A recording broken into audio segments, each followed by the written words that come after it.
They're coming. There's no time left. Tell everyone it ends at mile 27. 2:17 a.m. A lonely Nevada highway under a blood-red moon. A 911 phone line suddenly rings. No incoming number. The caller whispers, "Don't send help. You already tried." Ethan's breath stops. He recognizes the voice. It's his own. Have you ever driven down a lonely road late at night and felt a shiver run down your spine? That feeling that you're being watched? For most of us, it's just our imagination. But for some, that feeling is the last thing they ever experience. Today, we're journeying to a place shrouded in mystery. A place where the road seems to swallow people whole. Welcome to the chilling enigma of mile 27. Imagine a ribbon of asphalt cutting through a dense, silent forest. On one side, towering trees form an impenetrable wall of green. On the other, a steep drop into a murky, unforgiving river. This is the setting for mile 27. A seemingly ordinary stretch of highway that holds an extraordinarily dark secret. Over the past 4 decades, this single mile of road has become the final destination for 12 individuals who have vanished without a trace. It all started in the late 1970s with a young couple on a cross-country trip. Their car was found parked neatly on the shoulder at mile 27, keys in the ignition, half-eaten sandwiches on the dashboard. Their luggage was still in the trunk. The only thing missing was them. Police launched a massive search, combing the woods and dredging the river, but they found nothing. No footprints, no signs of a struggle, nothing. The couple had simply evaporated. As the years went by, the pattern repeated itself with terrifying regularity. A traveling salesman in the 80s, a family of 3 on their way to a vacation in the 90s, a lone hiker just a few years ago. The details were always eerily similar. A vehicle abandoned at mile 27, personal belongings left behind, and a complete and total lack of evidence. It was as if a ghost was collecting souls along this haunted highway. Investigators were stumped. They explored every possible theory. Was it a serial killer, preying on unsuspecting travelers? But the lack of any bodies or forensic evidence made that theory difficult to prove. The terrain is rugged, sure, but a professional killer would likely leave some kind of trail. Could it be a series of unfortunate, unrelated accidents? It seems statistically impossible for 12 separate incidents to occur in the exact same 1-mile stretch, all resulting in disappearances without a body ever being recovered. Local legends began to surface, whispered in hushed tones in nearby towns. Some say the woods are cursed, home to an ancient entity disturbed by the construction of the road.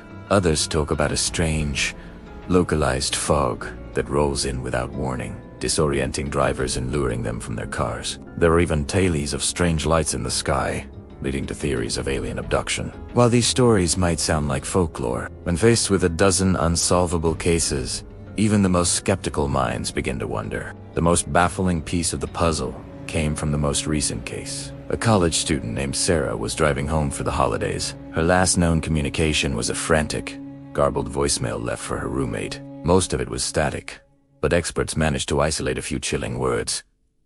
It's not a road, it's a trap. Her car was found, just like the others. At mile 27 Baptiste time, there was something new. On the driver's seat sat her phone, its screen displaying a single GPS pin. When police traced the location, it didn't lead them to a hidden cabin or a remote cave. The call was traced to one location only, the exact center of the mile 27 marker itself. The road doesn't lead anywhere evil. The road asterisk is asterisk.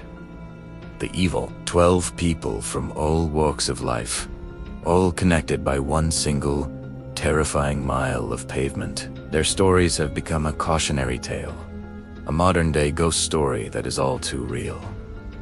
What is the secret of mile 27? Is it a geological anomaly, a human monster, or something far more sinister? For now, the road keeps its secrets, and the 12 souls it has claimed remain lost to the mystery. As you drive the open roads, maybe think twice about that lonely stretch ahead. You never know what's waiting. Thanks for joining me on this deep dive. If you find these kinds of mysteries as fascinating as I do, make sure to hit that like button and subscribe for more. Stay safe out there. Ethan drives there. An abandoned car sits in the dust. On the dashboard, a message is scratched into the glass.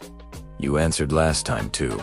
Back home, Ethan listens to his archived 911 tapes. His blood runs cold. Some calls are dated weeks in the future, and his voice is already recorded on them. The call came late, a scratchy signal cutting through the quiet of my office. Just static and a single, desperate phrase repeated over and over. Is anyone there? Help me? I'm at mile 27. I'm Ethan, an investigator of the strange and unexplained.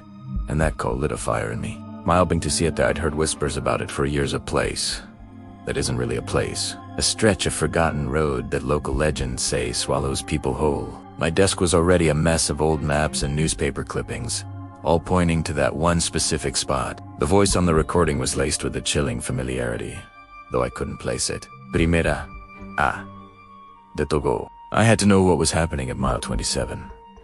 The drive was long and isolating. The city skyline faded in my rearview mirror, replaced by an endless expanse of gray asphalt and barren fields. Hours bled into one another until the GPS simply gave up, the screen showing my car as a lonely icon in a sea of nothing. Then, I saw it. Up ahead, almost swallowed by overgrown weeds, was an old, weather-beaten stone marker. The paint was chipped and faded, but the number was unmistakable. 27 Premier pulled over the silence. Outside the car was heavy, almost suffocating. There was nothing here. No town, no houses, not even a broken-down gas station. Just the mile marker and the empty road stretching into the twilight. A cold feeling crawled up my spine. This place felt wrong, like the air itself was holding its breath. As I stepped out of the car, the world around me began to shimmer. The air grew thick and cold and hazy. Transparent figures started to flicker into view around the mile marker. There was a woman in a 1950s dress, a trucker from the 80s, a young couple holding hands, their faces etched with confusion and terror. They were like ghosts, trapped between moments, their mouths moving without sound. I realized, with a sickening jolt, that these were the callers. All of them. They weren't just missing. They were stuck here, caught in some kind of time fracture, repeating their final moments for eternity. I watched in horror as one of them, a man in a dated suit, pulled out a phone and mouthed the same desperate plea I'd heard in my office. They weren't just ghosts, they were echoes, forever calling out from a prison of time. Panic seized me. I had to get out, to warn someone, to do something. I fumbled for my car keys, my hands shaking uncontrollably. I turned to run back to the safety of my vehicle, but just as I did, my own phone began to ring. The screen flashed with an unknown number. My heart hammered against my ribs. With a trembling hand, I answered it. Silence. And then, a voice, my own voice, crackled through the speaker, desperate, terrified, and pleading. Is anyone there? Help me. I'm at mile 27. My blood ran cold. I looked down at my phone, then back at the flickering figures, and understood. The call I had received wasn't a call for help. It was a summons. And now, I was the next echo, the next ghost, the next voice destined to call out from this forsaken place forever. The phone rings again. The voice says, if you answer, you stay forever. Ethan hesitates, then reaches for the phone. The next morning, the news reports, former 911 dispatcher missing near mile 27. Inside a dispatch center, a phone rings. A new operator answers. A familiar voice whispers, "This is my last call."